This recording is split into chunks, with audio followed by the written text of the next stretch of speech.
ఒకటే యువతంతా కూడా ఆలోచించాల్సినటువంటి విషయం ఏంటి, ఉద్యోగాలు ఎంత ముఖ్యమో మీ అందరికీ తెలియని విషయం కాదు. ఒక ఉద్యోగం ఒక ఇంటికి వస్తే ఆ కుటుంబాన్ని నిలబెట్టిన వాళ్ళం అవుతాం అనే విషయం కూడా ప్రతి ఒక్కరికి తెలిసిన అంశమే. గతంలో జగన్మోహన్ రెడ్డి గారి ప్రభుత్వంలో కొన్ని లక్షల ఉద్యోగాలు సచివాలయాల్లో వచ్చినప్పుడు ఎక్కడైనా సరే రోడ్ల మీదకి ఎవరైనా వచ్చినారా అని చెప్పేసి ఒకసారి ఆలోచించమని చెప్పి కోరుతాను. ఎక్కడ వైఎస్ఆర్సీపీ హయాంలో వచ్చినటువంటి ఉద్యోగాల సమయంలో ఎవరైనా సరే ఇలా రోడ్ల మీదకి వచ్చి ధర్నా చేసిన కార్యక్రమాలు ఎక్కడైనా జరిగినాయా అని చెప్పేసి అడుగుతాం. ఆ రోజు ఎందుకు జరగలేదు, ఈ రోజు ఎందుకు జరుగుతున్నాయి అనేది ఒకసారి యువత అందరినీ కూడా ప్రజలందరినీ కూడా ఆలోచించుకోమని చెప్పి కోరుతున్నాను. ఎందుకంటే ఆ రోజు పారదర్శకత ఉండేది.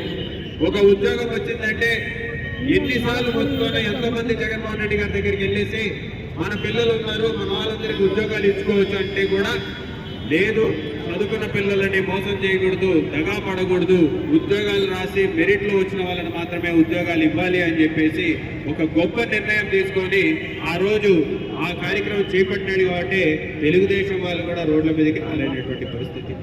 మరి ఈరోజు ఎంత దుర్మార్గంగా ఉందంటే కనీసం పారదర్శకతగా మా ర్యాంక్ లిస్ట్ పెట్టాల్సిన దగ్గర ర్యాంక్ లిస్ట్ కూడా ప్రకటించకపోవడం అనేదే దీనికి నిదర్శనం. స్పోర్ట్స్ సర్టిఫికేట్ల పేరిట ఎప్పుడు కనీసం మేము ఒక్కటే డిమాండ్ చేస్తున్నాం, మీకు దమ్ము ధైర్యం ఉంటే ఈరోజు స్పోర్ట్స్ కోటాలో సెలెక్ట్ అయినటువంటి అభ్యర్థులని ఆయా స్పోర్ట్స్ ని పారదర్శకంగా ప్రజలందరి ముందర పెట్టమని చెప్పేసి మేము డిమాండ్ చేస్తూ ఉన్నాం. నిజంగా పారదర్శకంగా మీరు ఆయన పోటీలు నిర్వహించగలుగుతారని చెప్పే దమ్ము ధైర్యమే తెలుగుదేశం నాయకులకైనా ఉందా అని చెప్పేసి అడుగుతా ఉన్నాం.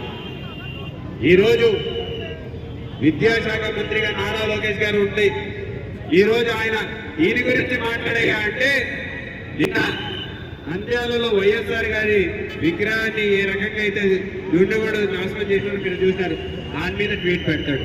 దానికి కారణం కూడా వైఎస్ఆర్సీపీ ట్వీట్ పెడతాడు. అయ్యా నారా లోకేష్ గారు, మీకు ట్విట్టర్ మీద ఉన్న ధ్యాస, ఇన్స్టాగ్రామ్ మీద ఉన్న ధ్యాస, సోషల్ మీడియా మీద ఉన్న ధ్యాస కాస్త యువత మీద కూడా పెడితే ఈ రోజు ఈ సమస్య ఉండేది కాదయ్యా నారా లోకేష్ గారు అని చెప్పేసి ఈ సందర్భంగా కోరుతున్నాం. ఎక్కడైనా సరే ఉద్యోగాలు వచ్చి ఒక కంపెనీ వస్తే ఆ కంపెనీ గురించి లేకపోతే రాష్ట్రం గురించి గొప్పగా చెప్పాల్సిన వేదిక మీద నుంచి గొడ్డలి పార్టీ లేకపోతే గూగుల్ పార్టీ అని చెప్పేసి హాస్యాస్పదంగా మాట్లాడుతుంటే ఈరోజు దేశమంతా చూసి నేను నవ్వుతుందయ్యా అని చెప్పేసి కూడా ఈ సందర్భంగా గుర్తు చేస్తున్నాను. కాబట్టి ఒకటే కోరుతున్నాను, పారదర్శకత ఉంటే మాకు కూడా ఎటువంటి ఇబ్బందులు లేవు.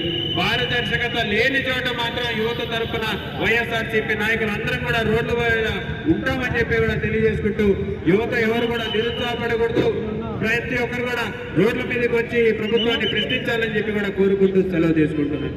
జై